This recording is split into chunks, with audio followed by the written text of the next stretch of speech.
எப்படி இருக்கீங்க? வணக்கம். இன்னைக்கு உங்களுக்கு ஸ்பெஷல் பாலக்காடு ரெசிபி பண்ணி காமிக்க போகிறேன். இது வந்து லஞ்சுக்கு பண்ண வேண்டிய டிஷ்ஷு. அது வந்து என்ன வேணும் பார்ப்போம். என்ன நாளுக்கு பேர் என்ன? எரிசேரி. ஓகே. எதை போட்டு?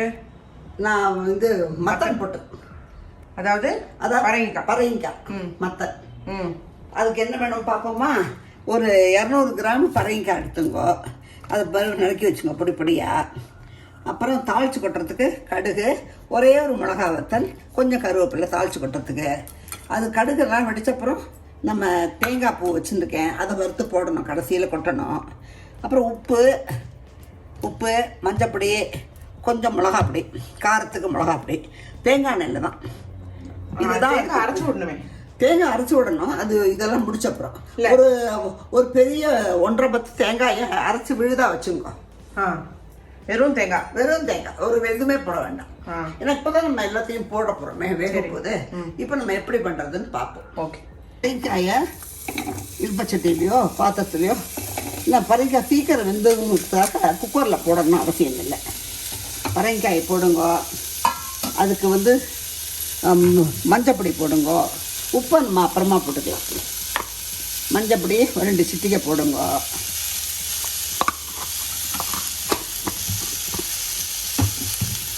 அப்புறம் பட்டை மிளகா பொடி, சாம்பார் பொடி இல்லை, வெறும் மிளகா பொடி. அது வந்து காரத்துக்கு ஏற்ற மாதிரி போட்டுங்க. நான் வந்து ஒரு 1/2 ஸ்பூன் போடுறேன். மொத்த காரமே தானா? மொத்த காரமே தான். ஒரே மிளகாத்தூள் தாளிச்சு கொட்டுறோமே, அதுதான். இல்லை இந்த ஸ்பூனால நீங்கள் கொஞ்சம் இதுவாக 1 ஸ்பூன் கூட போட்டுக்கலாம். கொஞ்சம் காரம். அப்போ நான் 1/2 ஸ்பூன் போடுறேன். இப்போ வந்து மஞ்சப்பொடியும் மிளகாப்பொடியும் போட்டோம். இது வந்து தண்ணியை விட்டு நம்ம வேக வச்சிடலாம். உப்பு வேண்டாம். இப்போ காய் வேகட்டும்.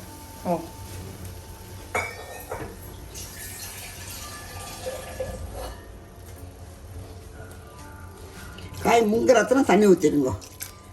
காய் வேகட்டும். முதல்ல கொஞ்சம் ஃப்ரை பண்ணியிருக்கேன். கருவேப்பிலையும் இப்போ போட்டுடணுமா?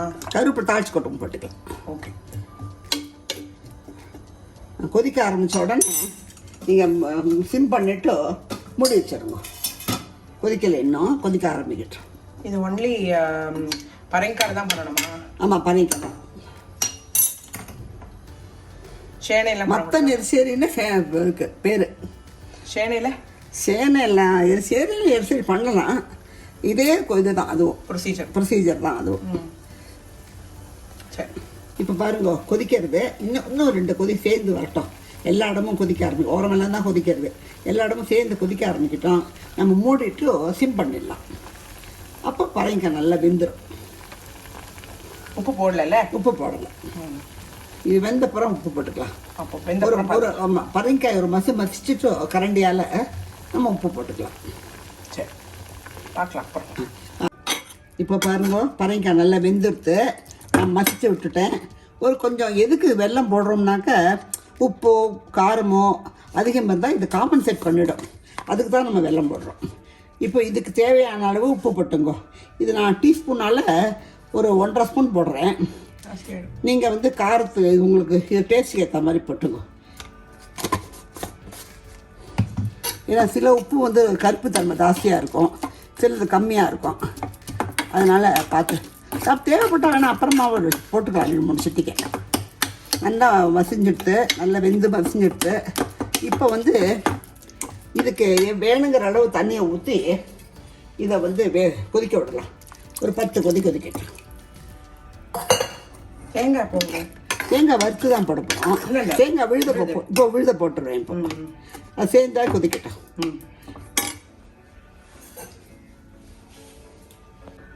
தேங்காய் பெரிய பத்தியாக ஒரு 1.5 பத்தை வெறும் தேங்காய் தான், வேறு எதுவுமே போட வேண்டாம். ஏன்னா நம்ம வந்து இதுக்கு தேவையான காரம் உப்பு எல்லாம் போட்டுட்டோம்.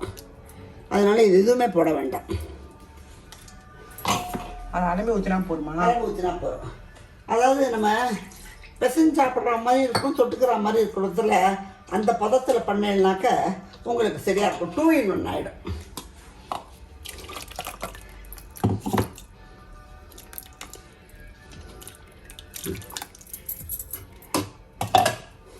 மிக்ஸியும் அலம்பிட்டேன். இப்போ இது வந்து இப்போ எல்லாம் சேர்ந்து இலக்கி கொடுத்துருங்கோ. கொஞ்சம் ஹை பண்ணிவிடுங்கோ. அது கொதிக்கட்டும். கொதிக்க ஆரம்பித்தோன்னா சிம் பண்ணுங்க. சிம் பண்ணிவிட்டு ஒரு 5 நிமிஷம் அதுக்கு மேலே வைக்க வேண்டாம். இப்போ வந்து நம்மளுக்கு பக்குவமாக வந்துடுச்சு. இந்த போர் இந்த திக்னஸ் போர் எனக்கு கொதிச்சா கொஞ்சம் இறுகிக்கும். பரங்கிக்காயெல்லாம் கொஞ்சம் இறுகிக்கும். கொதிக்க ஆரம்பிக்கும். இப்போது நம்ம அதை கொதிக்கட்டும். அதுக்குள்ளே நம்ம தாளிச்சு கொட்டிட்டுலாம்.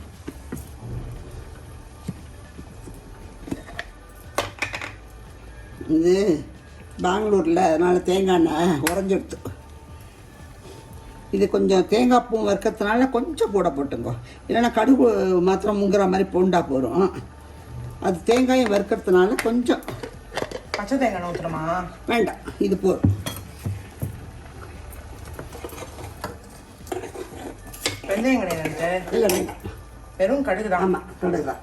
கடுகு, கருவேப்பிலை, ஒரே ஒரு மிளகா வத்தல் இப்போ வாசனைக்கு.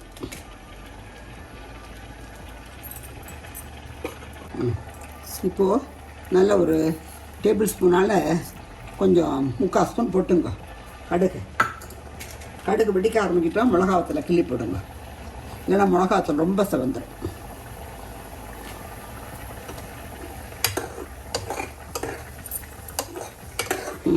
பாருங்க, கொதிக்கிறது, நல்லா கொதிக்கிறது.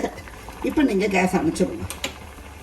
இதை ஊற்றும் போது இப்போ அந்த சூட்டுக்கு கொஞ்சம் கொதிச்சுட்டு இருக்கோம். ஒரு 5 நிமிஷத்துக்கு அது போதும். பிளானிங் தான். ஆமாம், பிளானிங் தான். பிளானிங்காக சமைச்சானாக்கா கேஸையும் சேவ் பண்ணலாம், நம்மளோட பொருளையும் சேவ் பண்ணலாம். இப்போது இதையும் போட்டுடுங்க. சேர்ந்து எல்லாம் மாதிரி பண்ணிக்கிட்டேன். இன்னைக்கு டெசிகேட்டர் யூஸ் பண்ணிடும். ஆமாம், ஏன்னா அதுக்கு அரைச்சி விட்டுட்டோம். சரி, இதுதான் இருக்கு இல்லையா, அதனால யூஸ் பண்ணுறேன். தேங்காய் எண்ணெயில் வறுத்து போட்டாக்க தேங்காய் நல்ல வாசனை இன்னும் கொஞ்சம் கூடுதலாக கிடைக்கும் நம்மளுக்கு. கருவேப்பிலை போட்டுடணும். ஏமா எவ்வளோ டேபிள் ஸ்பூன் போட்டுப்பேன்? எது டெசிகேட்டர்? கோகனட்டு டேபிள் ஸ்பூனால் 1 போட்டால் போதும். ஓ, அப்போ அதுக்கு ஒரு பத்தை, அதுக்கு ஒரு பெருசாக ஒரு 1 பத்தை, இதுக்கு வந்து 1 டேபிள் ஸ்பூன். 1 டேபிள் ஸ்பூன் போதும். ஏன்னா குவான்டிட்டி 4 பேருக்கு தான் பண்ணுறோம் நம்ம, அதனால அது போதும். சப்போஸ் அவள் டெசிகேட்டட் கோகனட் இல்லாமல் இது தேங்காய் பூ போடலாம், வறுத்து ஃப்ரெஷ் தேங்காய் பூ. ஆமாம், அதுக்கு நீங்கள் அரைக்கிறதுக்கு முன்னாடியே அதை பூவாக பண்ணி எடுத்து வச்சுட்டுருக்கோம் கொஞ்சம். அது ஆனால் வறுக்கணும். ஆமாம், அதுவும். ஓ சரி, எல்லாமே வறுக்கணும். கொப்பரை தான் வறுக்க வேண்டாம்னா கொப்பரை இதுக்கெல்லாம் யூஸ் பண்ணக்கூடாது, பண்ணால் நல்லா இருக்காது. பாருங்கள், நல்லா கோல்டன் ப்ரௌன் ஆகிடுத்து. கேஸை அணைச்சிட்டேன். இப்போ அதுக்கு அப்படியே சமைந்துக்கிறது. இப்போ நம்ம என்ன பண்ணுவோம், கேஸை அணைச்சிடலாம். அதில் கொட்டிடலாம்.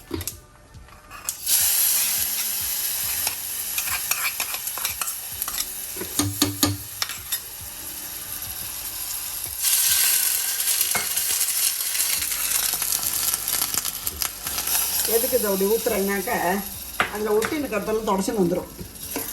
இப்போ முடியல, ஏற்ற வேண்டாமா? ஏற்ற வேண்டாம், அது கொதிச்சுட்டு போதும். ஓ சரி சரி.